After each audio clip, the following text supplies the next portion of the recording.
So it's all well and truly done and dusted. At long last, we got that farewell tweet from Bridgerton heralding the end of the Season 3 cycle, which, well, that means we're probably going to see the next starring sibling announced imminently. And hey, by the time this video gets out, who knows? Maybe it'll already have been announced. But regardless of whether or not it has been or not, I don't think it ultimately matters to the premise of this video. Today, I'm not trying to predict who's next up to bat, but simply state my thoughts on who should be next in order to ensure a better and more well-rounded storyline, because it's been a very hot topic within the fandom at large. Lots of different opinions and beliefs on who should be up next, and no matter what happens, I think there's always going to be a vocal portion of the fan base who are very unhappy. And that in turn is only going to be exacerbated by the fact that we're starting to see Bridgerton do that thing that all shows are doing right now, and that's have a 2-year gap between seasons, which drags out things significantly, and means you might not see your favourite get their moment in the sun for years and years and years. Which, yeah, I could see how that would be very annoying, honestly. But not much else to say in this preamble, so let's get into things, shall we?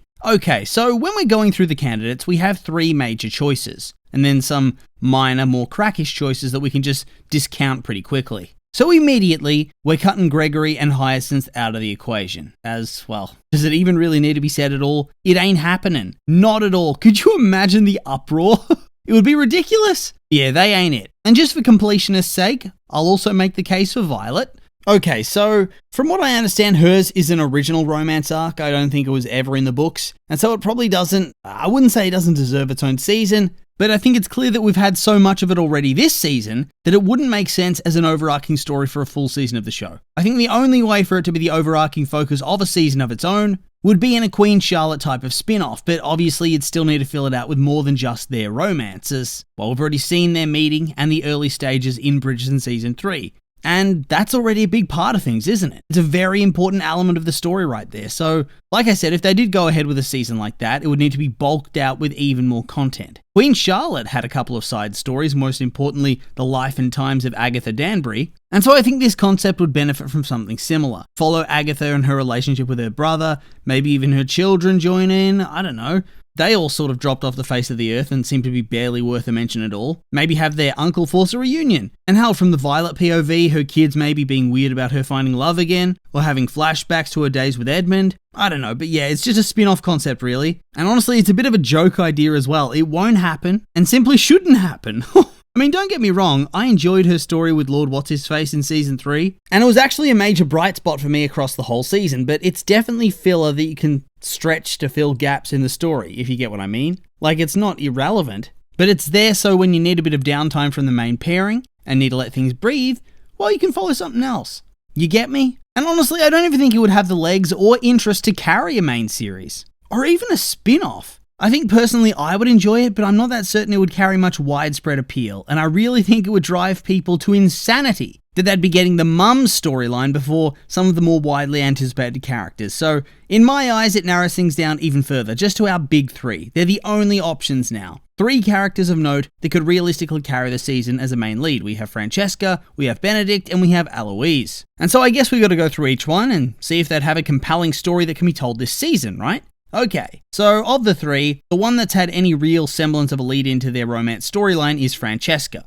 She was the recipient of the B storyline for Season 3, where she seemed like she was not really all that keen on the marriage mart and having to play her part in it. She just wants it over and done with so she can marry somebody kind who will let her live her life. And her suitors, they don't really seem to get her, understand her. They want a swooning and blushing bride-to-be. But that doesn't seem to be her personality. And so, against the odds, she finds somebody who seems to have the same vibe as her, who wants to have that more peaceful, low-key, and introverted romance. And against the odds, and at times the wishes and desires of her own mother and even the Queen, she finds it. They get married and it's all happily ever after, except it's not. That's wrong. Because we know this dude is marked for death, and she's going to be falling in love with his cousin. Originally Michael in the books, but now Michaela in the show. And from the get-go, their interaction would suggest that Franny is very, very much feeling it, in a way that she hadn't been when she was with John, so clearly that romance is picking up steam, at least on her end. A lot faster than it did in the books as well. And so this does make me think that we're going to be seeing some progress on this storyline next season, but I don't think it should be the anchor point. It should not be the primary focus of the season. I think it's very clear they want Franny and Michaela to be star-crossed lovers who can't be together due to circumstances outside their control. A big theme of the show is that women are very powerless in the Regency society,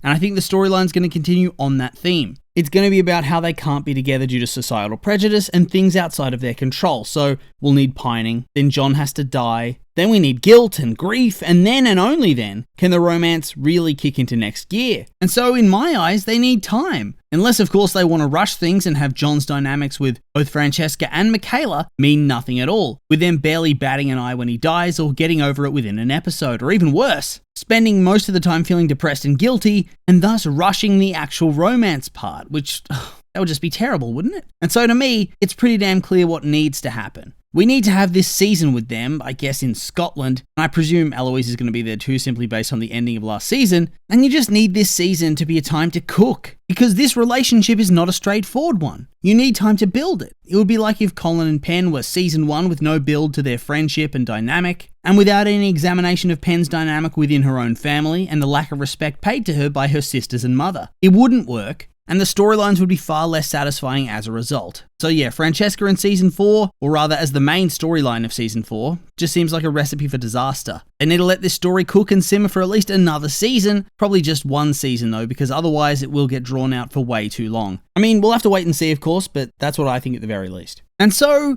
then there were two, but really, there's only one that makes much sense to me, but still, we'll take the time to scratch out Eloise from the race as well. Her romance is meant to take place with Sir Philip Crane. That guy we saw for brief periods in both season 1 and 2, is not a very memorable guy if we're being honest. He likes his plants, it seems. And he was mostly just a vehicle for Marina's storyline in season 1, and then in Colin's storyline during season 2. So yeah, I haven't really read the books, but from what I understand, these two characters begin a correspondence, somehow, which I guess over time has romantic elements creep into it. Then she runs off to stay with him at his big mansion in the country, romance blossoms, hooray! But once again, you come to the trouble of a storyline like that. It feels like it needs time to stew, because a big part of it requires them to be separate from one another, and then part of it also requires them to come together. And so if you split that up into a single season, so a half season apiece, like as if she was up next with no build, that would not be well received. It cuts down on their in-person interactions and dialogue. And we've seen over the course of this season that people get mad at that. People were furious that Poland didn't have enough scenes in which they were happy together and being romantic and exploring their feelings.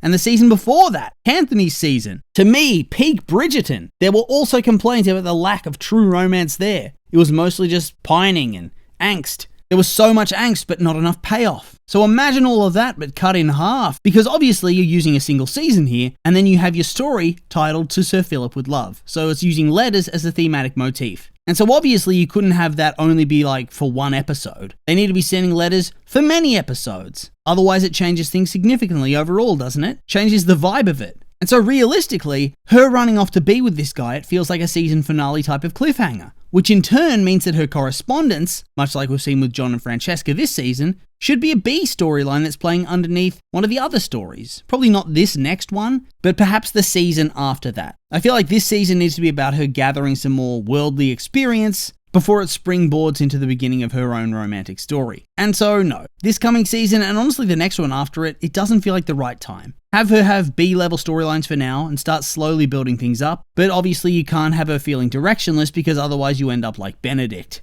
Which brings us to Big Ben, who for me is the very obvious right choice from a writing point of view to be the next Bridgerton up, so to speak. He has been directionless for so long. Season 1, we had him start to explore life, he had romantic entanglements, started with his art, and by season 2 he got accepted into that prestigious school until he found out that Anthony bribed his way in, which threw off his groove and got him to quit. And then this season, art? Who needs it? He has lots of sex instead, to the point that it very much feels like his character was spinning his wheels at this stage. What else did he have besides sex? And beyond that, what else is there now if they hold off his storyline? He'd have to have yet another filler storyline to keep him in place that will inevitably go nowhere. It's long since been time for his character to have his big moment. Honestly, I feel like season 3 felt like a more natural place for him. In all honesty, I think Penelope and Colin could have waited for another season. That could have had more time to stew if you ask me, but yeah, Benedict needs something, anything. His character's fun, his actor's great, but the storyline is bare bones and directionless, so let's get it over and done with now. Give him something